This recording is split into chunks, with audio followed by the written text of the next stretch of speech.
Muito boa tarde. Eu gostava de começar por agradecer o muito amável convite para estar aqui.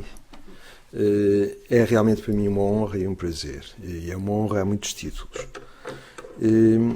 Eu tenho uma relação com a Marinha de alguns anos, porque quando fui diretor da Faculdade de Letras, aliás com um colega que é conhecido de muita gente que está aqui na assistência, Francisco Contente Domingues, estive envolvido numa série de iniciativas com a Escola Naval sobre um mestrado e um doutoramento de História Marítima, etc.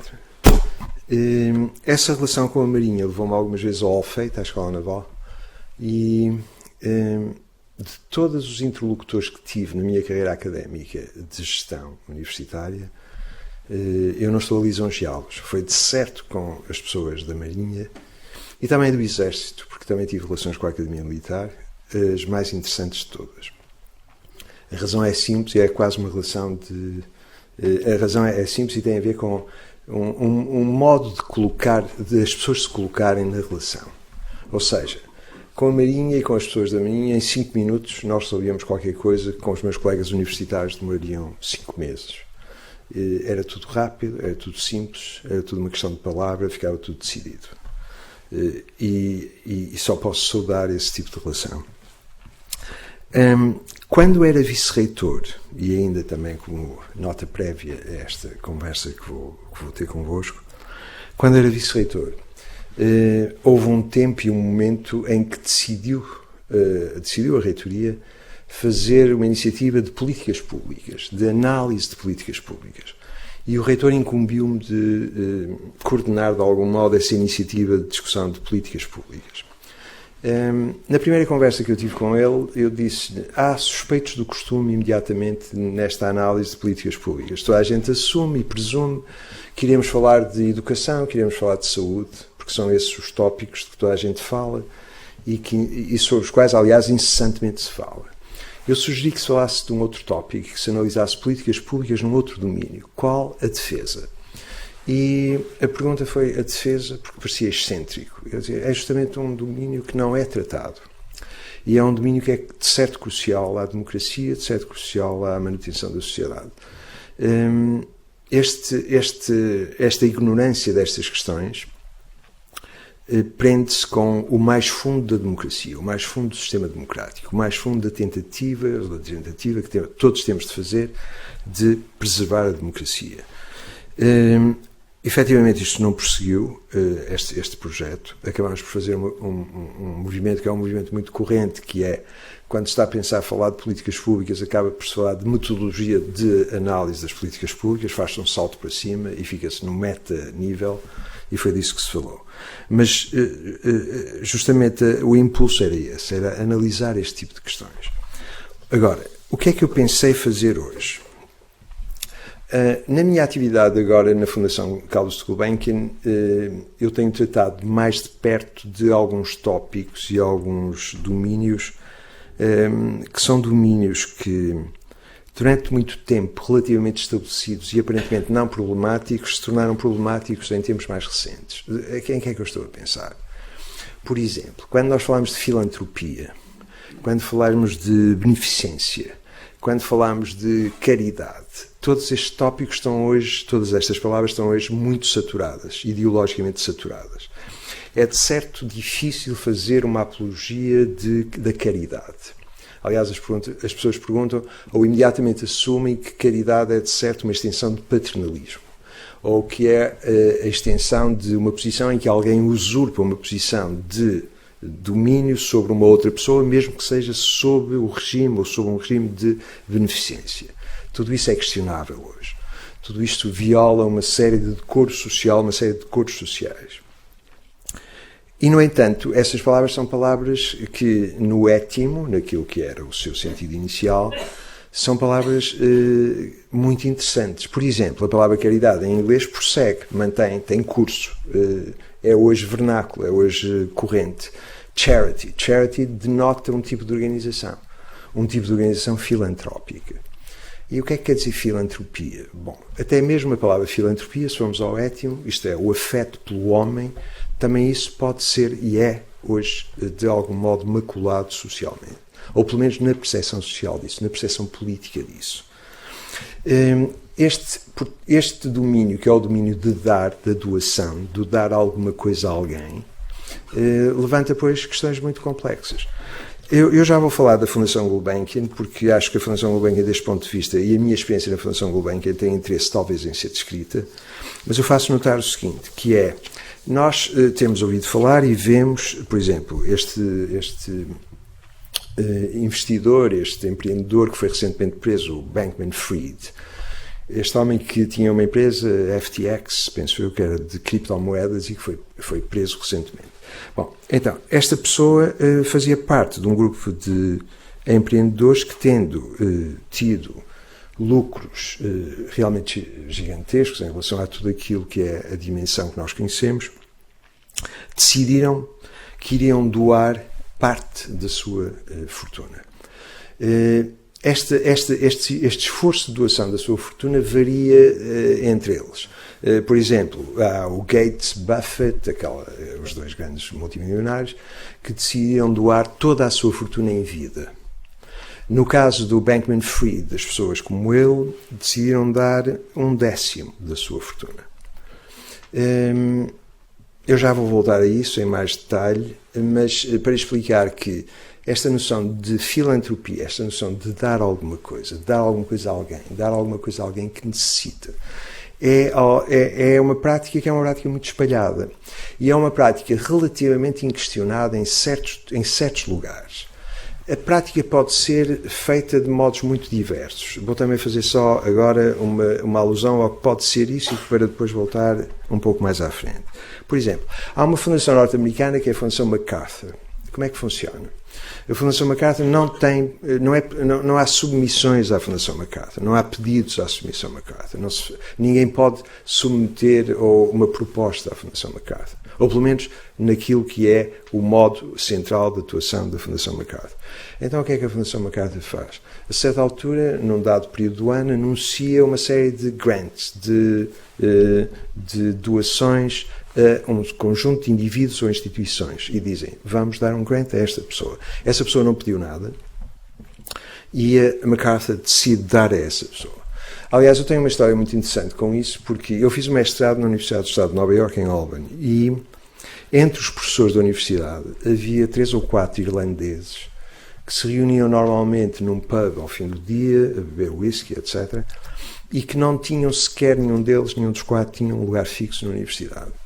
E, a certa altura, um deles recebeu um MacArthur Grant, um destes prémios da Fundação MacArthur. E era um Genius Grant, os grants que são dados a génios. Gênio aqui é uma palavra demasiado inflacionada, mas de qualquer modo é isso que a MacArthur faz, tenta isolar aquilo que eles chamam de genius, num dado tipo de atividade. Bom, este escritor subitamente ficou próspero. Dali a pouco tempo, o Francis Ford Coppola pediu-lhe para fazer um script que ele fez, um filme chamado The Cotton Club, e a certa altura tem uma casa com piscina, onde eles agora, os outros 3, se reúnem ao fim do dia também para continuar a beber o seu whisky. Portanto, isto é um tipo de filantropia, um tipo de filantropia que não requer pedidos, é uma filantropia automotivada, decide, tem um conjunto de pessoas que ouve e na base dessas indicações concede estes grants. Estas questões, que, no entanto, transformam-se agora em alguma coisa de muito complicado, mas muito complicado e ao mesmo tempo muito interessante. Por exemplo, nos Estados Unidos, como na generalidade dos países, há um imposto sucessório, um imposto que incide justamente naquilo que alguém, na morte, no património que alguém deixa na sua morte. O imposto sucessório tem um limiar, a partir do qual há uma base de incidência a partir de um certo limiar, e houve uma tentativa de um presidente republicano de acabar com o imposto sucessório. E eu lembro-me na altura ler um anúncio pago no New York Times, assinado pelo Bill Gates, Warren Buffett e uma série de pessoas, a insurgir-se contra o fim do imposto sucessório. E porquê que estas pessoas que têm realmente uma fortuna incomensurável em relação àquilo que nós conhecemos, porquê que estão contra o fim do imposto sucessório? Porque o imposto sucessório, do ponto de vista deles, é iníquo. Ou seja, A certa altura o Buffett tem uma frase, que é uma frase muito interessante, que diz assim: o imposto sucessório viola o mérito. Alguém recebe uma fortuna sem ter feito nada para isso. De algum modo é uma extensão de uma espécie de reflexo monárquico. Alguém que nada fez para isso fica colocado numa situação privilegiada. Então, o Buffett, a certa altura, diz que isso é o equivalente a escolhermos a equipa olímpica de um dado desporto em 2020, tendo como selecionados os filhos daqueles que fizeram parte dessa equipa em 2000.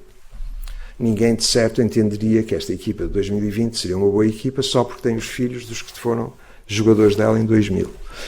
Bom, então, eles insurgiam-se contra isso. E porquê é que se insurgiam? Porque, justamente, havendo um imposto sucessório, as pessoas que sabem que sobre a sua fortuna isso vai incidir têm um grande incentivo em vida dispor dos seus bens para fins caritativos, para fins filantrópicos. Porque sabem que se não o fizerem, há uma parte de que na sua morte o Estado se apossará. E assim, como não querem que seja o Estado a decidir o que deve ser feito com o seu dinheiro, decidem eles fazerem vida e doar em vida parte da sua fortuna. Ou seja, as questões de filantropia não são simples. Dar não é simples. Dar não é simples. Eu há bocado falei de palavras como caridade e beneficência. Essas palavras, digo eu, são muito saturadas e manchadas em Portugal por uma série de conotações ideológicas que as palavras têm. Mas a palavra caridade é o quê? No étimo é o quê? É de alguém ser caro para mim. Alguém ser caro para mim. Isso é uma relação que pode ser vista de muitos modos, mas há de certo um modo igual de olhar para alguém como sendo caro para mim. Bom, portanto, isto são tudo questões complexas. Eu irei voltar um pouco mais à frente, no fim, sobre isto, mas gostaria agora de entrar numa experiência mais precisa. No caso da Fundação Gulbenkian, a Fundação Gulbenkian é um bom exemplo de o que é uma instituição filantrópica. E é um bom exemplo do que é uma instituição filantrópica porque, em Portugal, pelo menos todos conhecemos, ou quase todos conhecemos o que ela faz, mas eu gostava de falar um pouco de uma experiência recente da Fundação Gulbenkian. Então, qual é o fim de uma fundação como a Fundação Gulbenkian? O que é que a Fundação Gulbenkian tem de assegurar desde logo? Um fim crucial de uma fundação deste tipo é a perpetuidade. Ou seja, a fundação deve assegurar que é perpétua. Para assegurar que é perpétua, a fundação tem um património constitutivo inicial e tem de preservar e desenvolver esse património. O uso prudente desse património é o que assegura que a instituição será perpétua. E, portanto, desse ponto de vista, a gestão da carteira de uma instituição destas é crucial.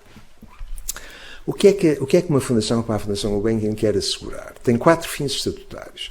Aliás, todos eles fixados no legado do instituidor, Carlos Tsakis Gulbenkian, que na sua morte deixou justamente instruções para que essa fundação fosse criada com 4 fins. Esses 4 fins são a arte, a educação, a ciência e o que na altura era descrito como caridade, mas que hoje é descrito como filantropia. A arte, a educação, a ciência e a filantropia. No entanto, filantropia aqui, um dos 4, realmente recobre os outros 3, porque a arte, a educação e a ciência estão a ser apoiados pela Fundação Gulbenkian com um fim ulterior filantrópico. Bom, mas de qualquer modo são esses os 4 fins da instituição. No último ano e meio, nos últimos 2 anos, quase 2 anos, a Fundação decidiu fazer uma reconfiguração estratégica dos seus fins. Não exatamente dos fins em 4 totais, porque mantém-se, continuam a ser os mesmos, pelo legado do instituidor, mas como é que podemos assegurá-los na prática? Qual é o melhor modo de assegurá-los na prática hoje, à luz das circunstâncias atuais? Para fazer isso, a instituição e toda a organização esteve um grande processo. Todas as pessoas envolvidas que trabalham na Fundação começaram e tiveram contributos sobre isso. Como o que fazer? Há uma relativa dispersão de foco, pensou-se, dá-se muito dinheiro, dá-se muitos projetos, apoia-se muitos projetos, mas essa dispersão de foco tira talvez eficácia. Talvez seja melhor concentrar isso em alguns domínios ou num elenco mais económico de domínios. Quando se faz este tipo de reconfiguração, habitualmente vai-se buscar um consultor, e os consultores vêm, neste caso foi a Rockefeller Philanthropy Advisors. O que é que fazem os consultores? Os consultores conseguem abreviar todo o tipo de literatura sobre estas questões, sabem exatamente qual é o tipo de problemas que isto levanta e ajudam-nos a olhar para esses problemas. Ao fim de algum tempo, a Fundação chegou a 2 fins centrais que visa, que a sua atividade deve visar. O resultado destes processos é normalmente pouco surpreendente, ou seja, quando eu disser os fins, que foram os fins que decidimos que deveriam ser os fins visados, todas as pessoas acharão nesta sala, todas as pessoas acharão que não é muito surpreendente. E realmente não é. Mas eu vou depois tentar recaracterizá-los e tentar descrever como é que isto pode ganhar um interesse adicional. Esses fins são a sustentabilidade e a equidade. Em relação à equidade, rapidamente farei apenas uma referência rápida a isso e passarei depois à sustentabilidade. No caso da equidade, a Fundação de certo não prevê ou de certo não contempla a igualdade ou perseguir a igualdade ou tentar procurar a instituição da igualdade como fim. Isso é um fim político, filosófico maior e a Fundação é agnóstica em relação a essas coisas, não procura a igualdade. Mas então procurar a equidade, qual é a diferença? No caso da equidade é tentar assegurar que as condições iniciais são idênticas para todos. As condições finais não sabemos quais são, logo se verá. Mas nas condições iniciais devemos tentar assegurar que em princípio serão tão iguais quanto possível para todos. Isso faz-se como? Por exemplo, quando se tem um sistema de bolsas de estudo, é justamente isso que estamos a tentar fazer. Um sistema de bolsas de estudo pretende assegurar que as pessoas dispõem à partida dos meios para poder competir num campo idêntico.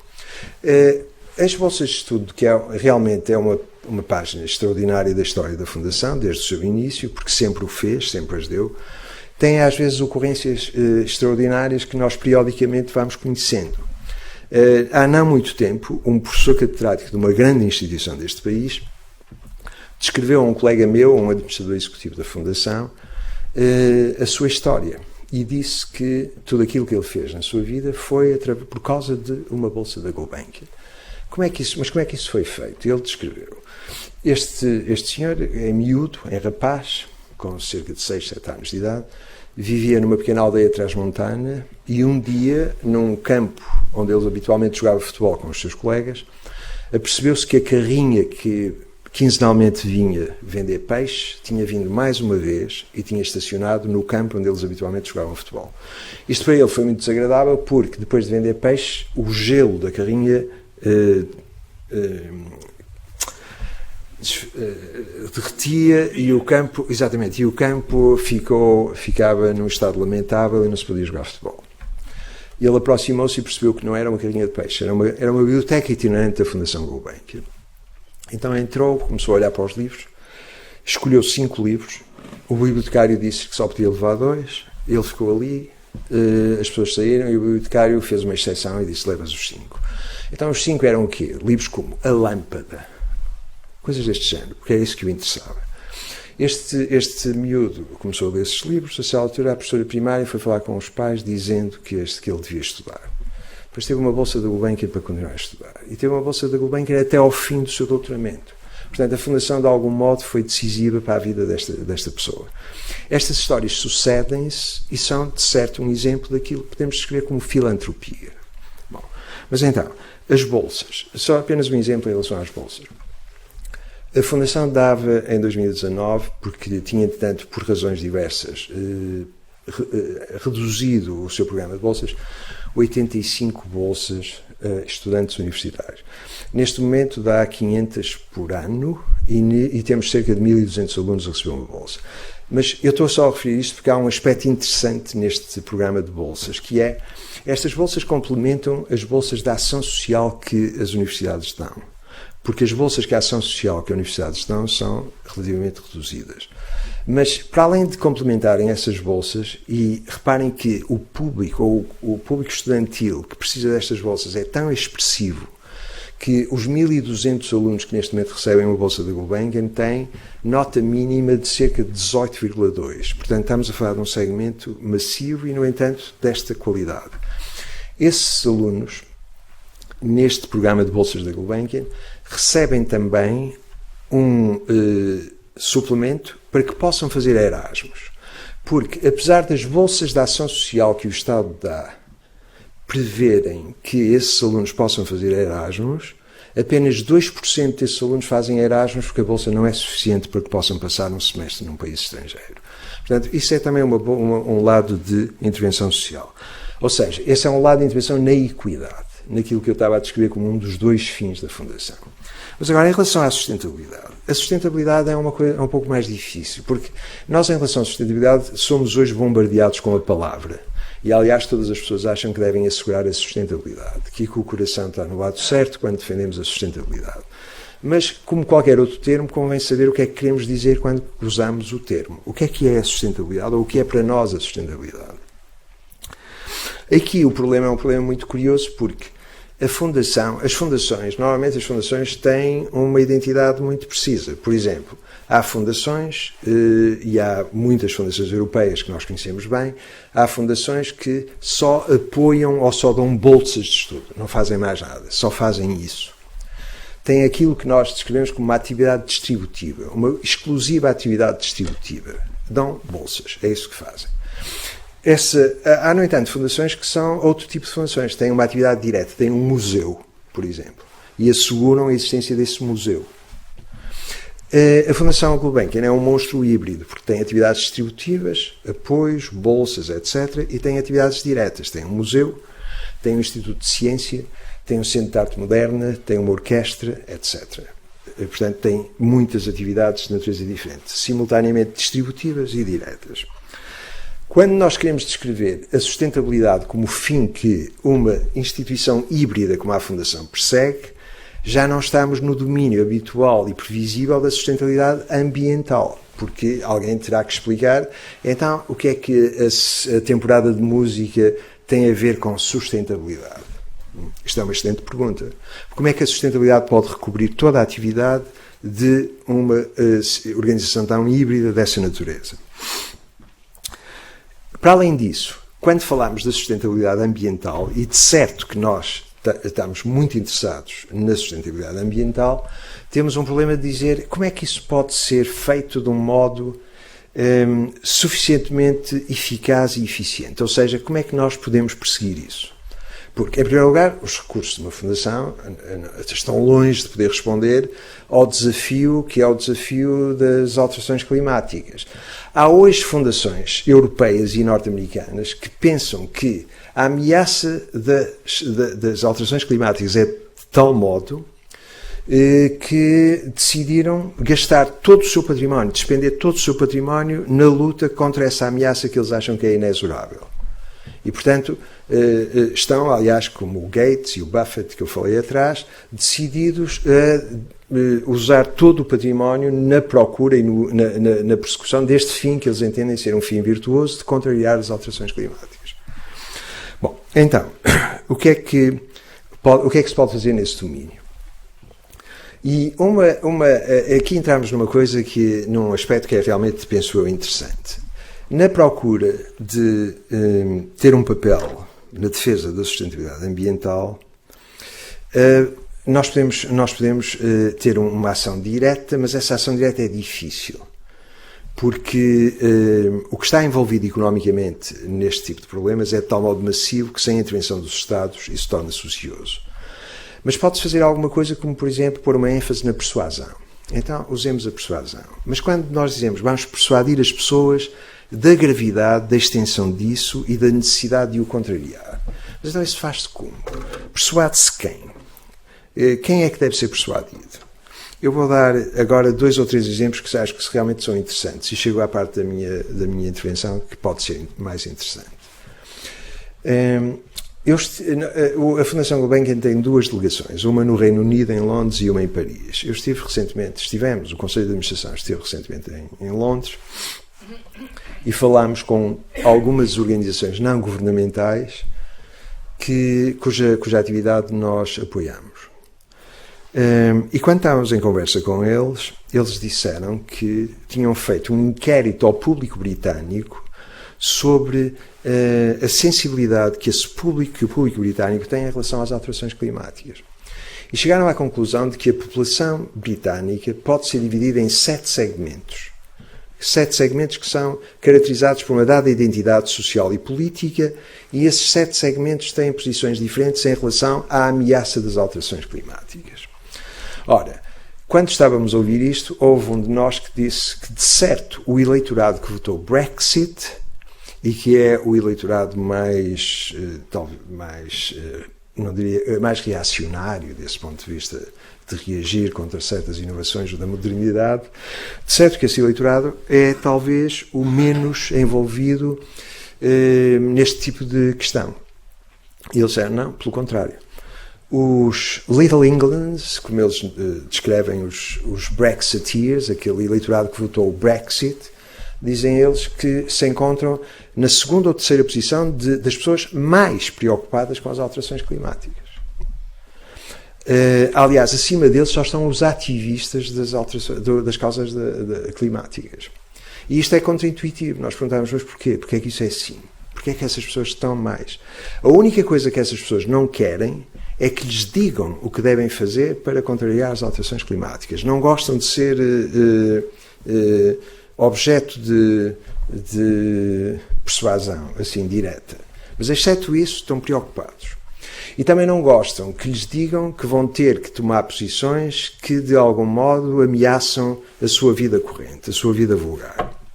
Bom, este é um aspecto. Agora, essa organização não governamental, essa de que eu falei, apoia também alguns programas noutros lugares. E agora 2 programas que esses parecem-me genuinamente interessantes. Um deles na Austrália. Então, há um grupo populacional na Austrália para quem, se nós lhes falarmos de alterações climáticas, essas pessoas vão, e se usarmos um argumento, que é um argumento que muitas vezes é usado como o argumento dos meus filhos, o argumento dos meus netos. Esse tipo de população, quando ouve este tipo de argumento, diz: isso é demasiado remoto, isso é demasiado longe, os meus netos, os meus filhos, isto muda tudo. Portanto, eles não ligam muito a esse tipo de argumento. Um segundo argumento também que se usa é dizer-lhes ou falar-lhes das ilhas Fiji, das ilhas Salomon, e dizer essas ilhas vão ser submersas. Em breve a população vai ter que ser tirada de lá, etc. E eles dizem, as ilhas Fiji, as ilhas Salomon, o que é que eu tenho a ver com isso? Ou seja, esta população é relativamente relutante ou retrátil a considerar este tipo de argumento. O mesmo, aliás, se dá, por exemplo, com alguma população evangélica no sul dos Estados Unidos. Também se lhe fala dos filhos e dos netos, ou se fala de que Vancouver ou o Canadá está nesse momento a ser objeto de uma devastação, mas isso é o Canadá, não é? E, portanto, também são relativamente relutantes. No entanto, a lógica altera-se quando, por exemplo, em relação a essa população australiana, em vez de falar desse modo, nós falamos assim. Nós dizemos, agora em maio costuma chover assim? E eles dizem, não, antes não, quando eu era miúdo não chovia assim. E quando se começa a falar da experiência direta que eles têm da alteração meteorológica do lugar onde vivem, eles começam a estar interessados e começam a querer falar sobre isso. No caso dos evangélicos no sul dos Estados Unidos, um argumento interessante é falar da criação. Então, a criação divina. Isto, tudo o que temos, a Terra, é objeto da criação divina. E neste momento está a ser severamente poluída, severamente manchada por todo tipo de destruição. E essas destruições vêm das alterações climáticas. E nesse caso eles começam a dizer, sim, é verdade. E começa a ser possível falar com eles. A conclusão aqui é uma conclusão muito interessante. Aliás, é uma conclusão que não se prende apenas à questão da sustentabilidade, que é, só vale a pena persuadir não convertidos. Falar para convertidos é um exercício relativamente estéril, em que é apenas autocongratulatório. É tudo bater no ombro, dizendo que é autocongratulatório no sentido em que estamos todos no lugar certo. Todos temos o coração no lugar certo. E esse não é, de certo, o melhor modo de o fazer. Portanto, a persuasão pode ter efeitos, e tem, de certo, efeitos importantes. Na Fundação, pensámos então que era esse o domínio em que exerceríamos a nossa atividade. Há uma outra coisa que a Fundação está a fazer, que foi criar um prémio Gulbenkian para a humanidade. E esse prémio Gulbenkian para a humanidade, que é um prémio, aliás, muito vultuoso financeiramente, é €1 milhão e é dado uma vez por ano, uma vez em cada ano. Esse prémio visa o quê? Visa assinalar, dar relevo público a alguém que tenha tido uma intervenção de relevo no combate às alterações climáticas. Aqui, o tipo de persuasão é como? É criar emulação, é criar objetos de emulação, é dar exposição a uma prática ou uma pessoa em relação à qual, prática ou pessoa, alguém possa dizer aquilo é interessante, aquilo merece ser feito. Isso pode ser uma organização ou pode ser uma pessoa singular. E é muito interessante como algumas destas pessoas singulares são premiadas. Na última edição do prémio foi uma militante dos Camarões, foi um ancião de uma comunidade indonésia e uma senhora brasileira que tem uma intervenção na Amazónia. Os três receberam ex aequo o prémio. A presidente do júri do prémio é a ex-chanceler alemã Merkel, Angela Merkel. E é muito interessante, por exemplo, eu dou um exemplo, é muito interessante o modo como ela se coloca em relação a isto. A certa altura ela está a falar com os três indonésios, que são um dos recipientes do prémio, um dos três recipientes do prémio, e está um intérprete ao lado, e eu ouvi isto, ela virasse para o intérprete e dizia assim: pergunte-lhes aos três como é que vão usar o dinheiro do prémio. Portanto, o interesse dela é saber como é que eles vão usar o dinheiro do prémio. E isto é também interessante e levou a uma reconfiguração do prémio, não o que ela disse, mas essa lógica que ela exemplificou no que disse, e que foi fazer o seguinte: em vez de dar, embora isso seja do meu ponto de vista completamente aceitável e possível, e aliás, em muitos casos, muitas vezes desejável, em vez de dar o prémio sem requisito nenhum adicional, dizer está aqui, o prémio é seu. Em vez de fazer isso, também se pode transformar o prémio num grant, isto é, no financiamento de um projeto, dizer o que é que vai fazer com este dinheiro, como é que vai pô-lo em prática, e esperar que os vencedores tenham a capacidade de explicar como é que vão pô-lo em prática, como é que vão pôr isso em prática. Pronto. Isso é também um modo de o fazer. Estas relações de uma instituição filantrópica e os recipientes dos seus programas são relações mais profundas do que aquilo que possa parecer.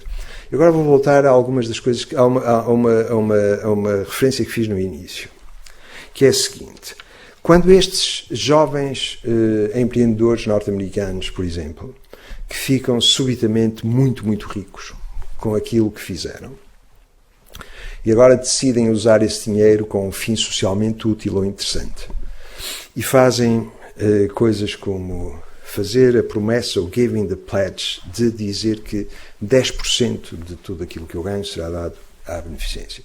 Ou, em casos mais extremos, no Gates e no Buffett, dizer a totalidade ou a quase totalidade da minha fortuna será dada para fins filantrópicos. Quando fazem isso, os jovens empreendedores fazem isso de um modo tecnocrático que, aliás, caracteriza o modo como funcionam. Isto é, querem dar dinheiro de modo que aquilo tenha um fim realmente útil, que seja eficaz. E para isso, há já organizações que existem para dizer quais são as charities, ou as instituições filantrópicas que devem ser apoiadas. Portanto, se eu tiver muito dinheiro para pagar ou para dar a uma instituição filantrópica, há já agora instituições que me dizem qual é a instituição filantrópica a que devo dar. Bom, isto levanta um problema muito interessante, porque há uma assimetria entre quem dá e a pessoa a quem é dado. Porque a assimetria é qual? É que quem dá decide, à luz de uma série de critérios de eficiência, a quem deve dar. Mas a quem dá, a pessoa a quem é dado, desaparece da equação. Isto é, vai receber, mas vai receber porque responde a uma série de critérios em relação aos quais não foi achado nem ouvido. Quem dá, a entidade doadora, é que decide, à luz de uma série de critérios objetivos. Este talvez não seja o melhor modo de fazer este tipo de relação. Porquê? Aliás, na Fundação Gulbenkian nós não aceitamos este modo de proceder. Porquê? As pessoas que são recipientes ou que estão no lado final da transação, que recebem, essas pessoas têm de estar envolvidas no processo. Essas pessoas têm que ser ouvidas. As suas preocupações têm de ser parte do processo. Isto tem um lado fundamentalmente democrático. Este ouvi-los é aquilo a que depois, em linguagem que esses tecnocratas percebem, é falar do envolvimento dos stakeholders. É ouvir estas pessoas que estão envolvidas e dizer quais são as vossas preocupações, a que é que nós podemos responder. Isso tem um lado de humildade interessante. No caso desse tipo de apoios, é normalmente fácil prever quais são os grandes fins que a atividade filantrópica dessas pessoas visa. E devo dizer que quase todos, se não todos esses fins, são altamente virtuosos. Por exemplo, um que é decisivo é a luta contra a malária. Porque essas pessoas percebem que a luta contra a malária atinge um segmento da população mundial que excede na mortalidade qualquer outra doença que nós conhecemos. O que acontece é que isso tem lugar no chamado Global South, no sul global, e isso é um pouco distante das nossas preocupações no primeiro mundo. E, portanto, não é tão premente. Mas isso é também um aspecto. Estou a aproximar-me do fim, porque depois será interessante conversarmos um pouco, mas eu gostava só de lembrar também como é que estas questões muitas vezes fazem eco, e muitas vezes fazem eco inconsciente, de muitas outras questões ou posições que nós conhecemos de outros lugares. O que é que eu quero dizer com isto? Por exemplo, quando esta filantropia de que eu falo diz que disporá de 10% do seu rendimento para esse fim, realmente o que nós estamos a ver é um eco da dízima. A dízima, que era a dízima biblicamente prevista, era justamente isso. Era dar 1/10, e dava-se 1/10 à comunidade.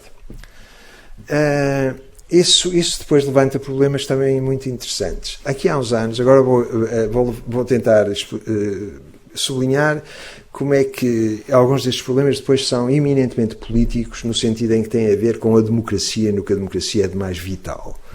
Aqui há muitos anos apareceu em Portugal uma igreja, a IURD, que, quando apareceu, foi imediatamente objeto de um imenso ataque, porque era uma seita. Aliás, reparem bem, porque estas igrejas são sempre definidas como seitas, nunca são igrejas.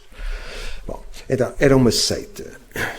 Atenção, eu não vou fazer a apologia da IURD, porque eu não tenho nada a ver com a IURD, mas vou só descrever um pequeno incidente que se liga com isso, que é altamente revelador desse ponto de vista.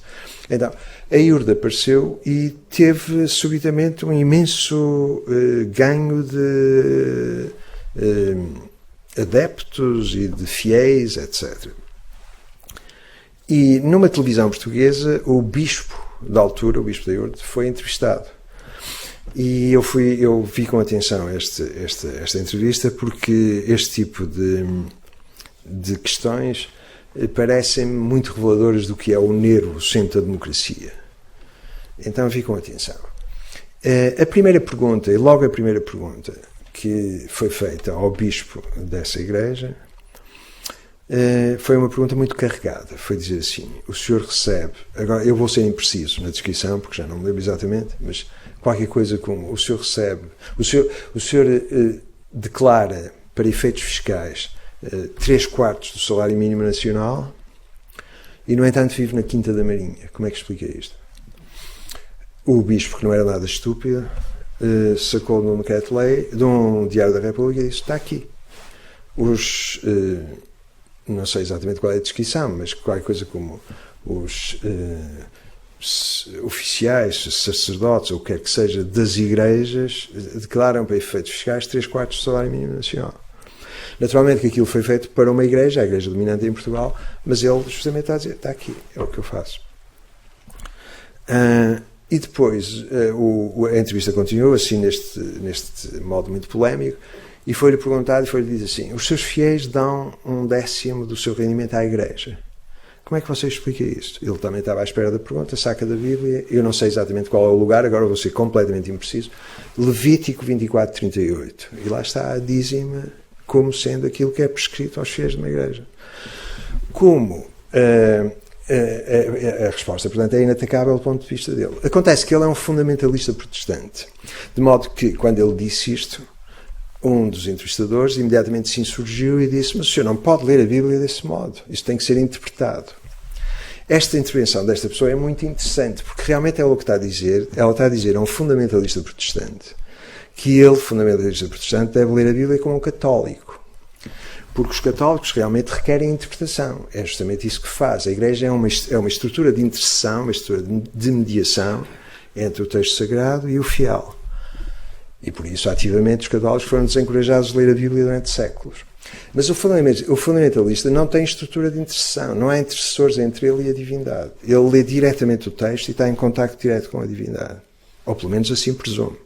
Portanto, ela dizer isto, a entrevistadora dizer isto, seria a mesma coisa que se fosse visitar Oxford, entrasse numa igreja anglicana e imediatamente se insurgisse contra o facto de estarem a fazer exatamente isso. Embora numa igreja anglicana fizessem alguma coisa mais parecida com o católico, que são um bocado high church. Bom, esta digressão teológica para dizer o quê? Para dizer que nestas questões que parecem tão simples como dar uma parte do que ganho a uma igreja, ou o que fazer com o meu dinheiro. E o que fazer com o meu dinheiro levanta problemas muito interessantes. Na filosofia hoje, e a filosofia hoje, em muitos lugares, é um campo, continua a ser um campo muito, muito vivo, intelectualmente vivíssimo, estas questões são questões cruciais. Em filosofia moral, por exemplo. Há um filósofo atual, que é talvez o filósofo atual, se não o mais conhecido dos mais conhecidos, um homem chamado Peter Singer, que trata destas questões com grande precisão. E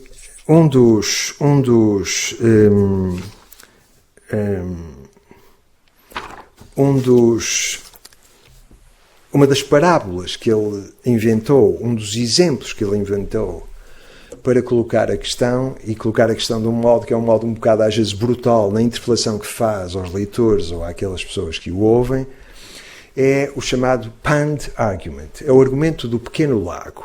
Qual é o argumento do pequeno lago? Diz ele: eu posso passar ao lado de um pequeno lago, um lago pouco profundo, e vejo que está um animal a debater-se e quase a morrer afogado. Eu tenho umas calças, que são umas calças que me custaram algum dinheiro e, aliás, das quais gosto muito. E, para salvar esse pequeno animal, eu entro no lago, dou cabo das calças, mas salvo o animal. Isto é um gesto eminentemente moral, diz ele. Salvar toda aquela população mundial que está em riscos de não subsistir equivaleria a, no primeiro mundo, as pessoas gastarem essas calças. O equivalente a essas calças. Não é um grande sacrifício. O pequeno mundo poderia tratar de todas essas questões que afetam essas populações destituídas com a mesma correlação de bens que eu acabo de exemplificar nesta pequena parábola de alguém que apenas estraga umas calças, mas salvou um animal. E ele faz essa interpelação, dizendo: então agora o que é que você acha? O que é que você faz? O que é que você quer fazer em relação a isto? Estas interpelações são interessantes. A filosofia moral tem isso de muito interessante, é que nos põe em xeque e põe-nos em questões. É isso que fazem as instituições filantrópicas. Têm que decidir o que fazer. Têm dinheiro. E agora têm que fazer o que fazer com esse dinheiro. Qual é o bom uso desse dinheiro? Qual é o melhor uso desse dinheiro? Como é que eu posso adjudicar entre fins? Quais são os fins virtuosos? E, depois de saber quais são os fins virtuosos que devo perseguir, quais são os meios, ou os melhores meios para atingir esses fins virtuosos? E acabamos sempre numa posição que é a posição de pensar que aquelas pessoas que estão a ser objeto desses fins filantrópicos são pessoas como eu. Em nada divergem de mim. As circunstâncias podem tê-los colocado nisso, mas são pessoas como eu. E isso cria uma igualdade de base, uma igualdade que deve caracterizar a relação. Nós encontramos isso muitas vezes, por exemplo, naquela história, ou em histórias como aquela que contei daquele pequeno rapaz que se transformou num professor catedrático ilustre. São essas pessoas que, pelo mérito, se guindaram a isso. Embora também hoje, questões como mérito levantem outro tipo de questões. A democracia põe tudo isto em questão. E a democracia põe tudo isto em questão e nós estamos sempre a ver isso. Porque estamos sempre a ficar irritados com mais movimentos que tentam dar força ou dar dignidade a uma minoria que para nós nunca existiu e que subitamente se transforma numa minoria aparente e começa a reivindicar sentar-se também à mesa para ter parte da tarte. Nós dizemos, mas quem são estas pessoas? Não são os trans, não sei o quê, depois são, etc, etc. Tudo isto é um debate incessante democrático de pessoas e de grupos, segmentos que querem sentar-se à mesa. E é neste contexto que uma instituição filantrópica tem de funcionar. Eu acho que já me estendi demasiado. Se quiserem fazer o favor de conversar um pouco sobre isto, terei todo o gosto nisso.